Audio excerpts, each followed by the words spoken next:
कमळी, कुठल्या शब्दात माफी मागू मी तुझी? माफ करशील मला? मी इतक्या वेळेला फसवली गेले ना की आता असं काही सहन करण्याची ताकदच राहिली नाही माझ्यामध्ये. मला खरंच असं वाटलं की मी पुन्हा फसले. पण माझं एक मन मला सांगत होतं ग की नाही, हे कसं शक्य आहे? माझ्यावर एवढं निर्व्याज प्रेम करणारी माझी कमळी खोटी कशी असेल? पण मग कुणावर विश्वास ठेवावा तेच कळेना मला. देवाच्या कृपेने सत्य सगळ्यात समोर आलं ते फार बरं झालं. नाहीतर या फसवणुकीच्या धक्क्यानं मी संपले असते, मरूनच गेले असते. आजी, असलं काय बी बोलू नका. आता मी आहे की नाही, तुमची मोठी नात तिच्या आजीला काय बी होऊ देणार नाही. आता तरी माझ्यावर विश्वास ठेवशील ना? नाही कमळी, आता काहीही झालं ना तरी मी कधीच तुझ्यावर विश्वास दाखवणार नाही.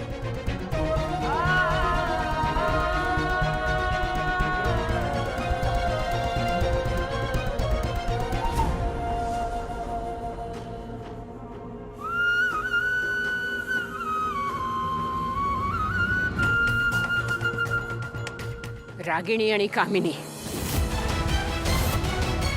खबरदार, यापुढे कुणावर असे भलते सलते आरोप कराल तर तुम्ही केलेल्या या चुकीची शिक्षा तुम्हाला लगेच मिळेल.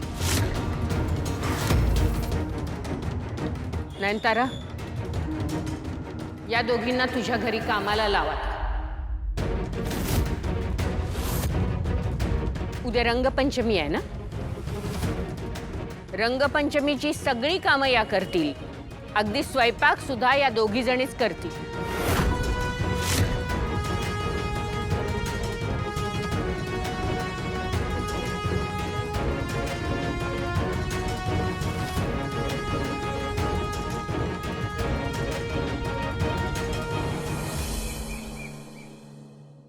हो ना यार, ग्रॅनी आजीचे सगळे प्लॅन फ्लॉप होतात. एक लेजिट एक पण आजपर्यंत वर्कआउट नाही केलं. नाही ना, आपण नाही. हो, प्रूव्ह झालंय. ते लेटर त्या गौरी फौरीनेच लिहिलेलं. आउच. ए, हाऊ डेअर यू? हा, मला बलून कसा काय मारला? मी कोण आहे माहितीये का? कोण आहे? अनिका महाजन आहे मी. मला बलून कसा काय मारला? कसा मारला म्हणजे? असा. ए ए ए थांब थांब. ए ए हात कालटी. माहितीये का मी कोण आहे? महाजन एम्पायर आहे ना, महाजन एम्पायर, त्याची क्वीन आहे मी, त्याची मालकीण आहे. आणि मला बलून फेकून मारताय? अजून एक बलून ना फेकून मारूनच दाखव, तुला मारून टाकीन. ए आव, स्टॉप. ग्रॅनियाची मॉम. काय रे डुकरांनो, एकटी पोरगी दिसली रे दिसली. तुमच्या अंगात काय मस्त्या सुचत्यात? जनाची नाही तर मनाची तरी लाज वाटते का? काय इकून खाल्लीच ती बी लाज नाही वाटत? एकट्या पोरीला गाठताय आणि तिची छेड काढताय. अरे होळी आनंदासाठी खेळतात, कुणाला त्रास दिला नाही. एवढी मोठी घोडी झाल्या तरी बी अकला येत नाही का तुम्हासनी? ए, तू कोण आमची अक्कल काढणारी? ए, मी मोठी बहीण आहे तिची, तुला काय करायचंय? कमळी, यू नो व्हॉट, त्या लोकांनी खूप बलून्स फेकून मारले माझ्यावर आणि लागत होते ते बलून्स. हे घे. आणि का तू अजिबात काळजी करू नको. आता जो एक मरल त्यासनी दोन बसतील. बघूया कुणाच्यात आहे हिम्मत. आता तुझ्या आणि फुग्यांच्या मध्ये मी उभी आहे. हाय का आता हिम्मत? हा अनिका, हे असं घाबरून चालत नाही. यांनी अतिशहाणपणा केला ना हो. मग आता त्यासनी त्यांच्या शब्दात उत्तर द्यायचं. या भेकडांना असं घाबरायचं नाही. हे घाबरवत्यात, आपण जास्त घाबरतो. म्हणून पोरींनी असं मुळू मुळू रडायचं नाही. तर त्रास देणाऱ्यांना रडवायचं.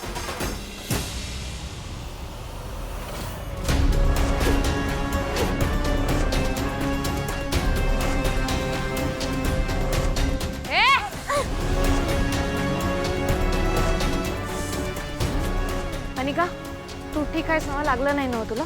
बरं झालं कमळी, तू यांचा पत्का केलास. खूप बरं झालं. मला एक गोष्ट कळत नाही, तू माझी कशी काय मदत केलीस? अशी कशी मदत केली माझी? अगं त्यांनी तुला त्रास दिला, मग काय मी गप बशीन होय? अगं बाईनं दुसऱ्या बाईच्या मागं खंबीरपणे उभं राहायलाच पाहिजे, मग ती कुणी का असन. आणि तू तर माझी धाकटी बहीण आहेस.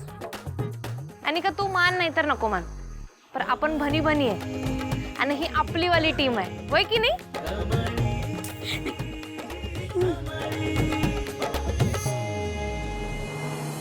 ए आई, सकाळपासून काम करून कंटाळा आलाय ग मला. मला फार आनंद होतोय. त्या म्हातारीने इथे येऊन पण आपल्याला कामच करायला सांगितली. ए आई, मला खूप खूप भूक लागली. मी काहीतरी खाऊन घेऊ का ग? पटकन तोंडात टाक काहीतरी. चल. हो हो अहो रागिनी मॅडम, अहो असं काय करायलाय? अहो ही मिठाई पाहुण्यांसाठी आहे की नाही, मग तुम्ही काय खायलाय? अन्नपूर्णा आजींनी आमासनी तुमच्या दोघींवर लक्ष ठेवायला सांगितलंय आणि तुम्हासनी कामं पण सांगायला सांगितलंय. वय अन्नपूर्णा आजींनी निरोप दिलाय, घरची सगळी कामं आणि सजावट झाल्याशिवाय तुम्हा दोघींना काय बी खायला मिळायचं नाही म्हणून. ए, आम्ही सुद्धा पाहुणेच आहोत ना, हो ना? मग आम्ही खाल्लं तर काय प्रॉब्लेम आहे? वय खरं तुम्ही बी पाहुणच आहे, पण खरं बाकीच्या पाहुण्यांसारखं नाही ना व. मी तर मुद्दाम सगळ्यासनी त्रास द्यायला आलाय. ए काय वटवट वटवट, तू कोण ग? तू कोण आम्हाला सांगणारी आम्ही काय करायचं आणि काय नाही करायचं? राहिलं राहिलं तर आम्हाला बी तुम्ही काय केलं ना काय नाही केलं याला काय फरक पडतोय? हा, आता कामा अर्धवट राहिली तर तुमची शिक्षा वाढेल, त्याला आम्ही काय करणार? जाऊन दे. शिक्षा? भंड्या चल, करत बसू दे यांना काम. चल भरून दे. शिक्षा? वाढणार आहे? नाही नाही, मला नाही सहन होते. हो ना. आई, बस झालं. मी आता नाही सहन करू शकत. आणि मला हे कळत नाही की तू का सहन करतेस. हा, काढ ना तुझी शस्त्र आणि कर ना ह्या असं असं असं. हो, करणार आहे. तू जरा आधी घे ना पटकन खाऊ नका. कोण नाही बघत आहे, नाही बघत. टाक. एकदा का ती सगळी जण बाहेर होळी खेळण्यासाठी आली ना की बघ मी काय काय करते ते. ते सगळे होळी खेळायला बाहेर येईपर्यंत मी इथे थांबणार नाही. मी चालले घरी. म्हणजे मला इथे एकटीला सोडून जाणार आहेस का तू? हा, काही नाही. तू आपलं काय ठरलंय? आपलं काहीतरी ठरलंय ना की कमळीला असं काळी काळी होळी करून टाकायची तिची. कमळीला असं कळी कळी होळी खेळायची ना. अगं तुला कुणाची काय गरज? तू एकटीच पुरेशी आहेस. पण मला उभं राहून कामं झेपणार नाहीत. सो मी चालले. ओके, ए जा पळपुटे. पळपुटी आहेस तू. जा जा. मी रागिणी हेच संस्कार दिलेत का ग मी तुला? शिकवलंस? कधी काही शिकवलंस? कोणतं काम कसं करायचं शिकवलंस नाही ना? मग ऑब्व्हियसली मला नाही झेपणार आई. समजून घे आणि हे सगळं व्यवस्थित कर. कळलं? मी पळाले. बाय. जा. अगं जा ना. जा जा जा तू जा.